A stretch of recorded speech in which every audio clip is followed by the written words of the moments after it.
நம்மளோட 4வது ஸ்டோரி நடந்த இடம் மதுரை. ஒரு தனியார் மெடிக்கல் காலேஜ். வருஷம் 2022 ஜனவரி மாதம். சித்ரா 29 வயசு, ஸ்டாஃப் நர்ஸ். ராத்திரி 10 மணிலேருந்து காலை 6 மணி வரைக்கும் டியூட்டி. நர்ஸ் வேலைங்கிறது ராத்திரி பகல் பார்க்காத ஒரு உழைப்பு.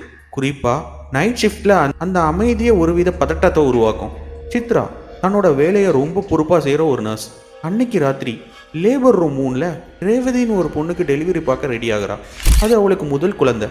அந்த தாய்மை அடைய போகிற முகத்தில் ஒருவித பதற்றமும் எதிர்பார்ப்பும் கலந்து இருக்கு. சரியா 12:45 மணிக்கு ஃபீட்டல் ஹார்ட் ரேட், அதாவது குழந்தையோட இதய துடிப்பு திடீர்னு குறையுது. டாக்டர் உடனே எமர்ஜென்சி சிசேரியன் பண்ணணும்னு சொல்கிறாரு. ரேவதியோட கணவர் வெளியே பதட்டத்தோடு நின்றுட்டு இருக்காரு. அவரை ஆப்ரேஷன் தியேட்டருக்கு கூட்டிகிட்டு போகும்போது சித்ராவோட காதில் ஒரு சின்ன குழந்தையோட குரல் கேட்குது. மென்மையா ஆனால் ரொம்ப தெளிவா, அக்கா என்னை விட்டுட்டு போயிடாதீங்க அப்படின்னு கேட்குது. சித்ரா அதிர்ச்சியில் திரும்பி பார்க்குறா. அங்கே யாருமே இல்லை. ரேவதியோட கணவர் கூட அவுட் பேஷண்ட் ரூம்குள்ளே போயிட்டாரு.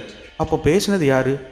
இந்த பயங்கரமான கதையை நீங்கள் முழுசாக பார்க்க லிங்கை கிளிக் பண்ணி ஃபுல் வீடியோ பாருங்கள். இந்த வீடியோ உங்களுக்கு பிடிச்சிருந்தா ப்ளீஸ் ஒரு லைக் பண்ணுங்கள்.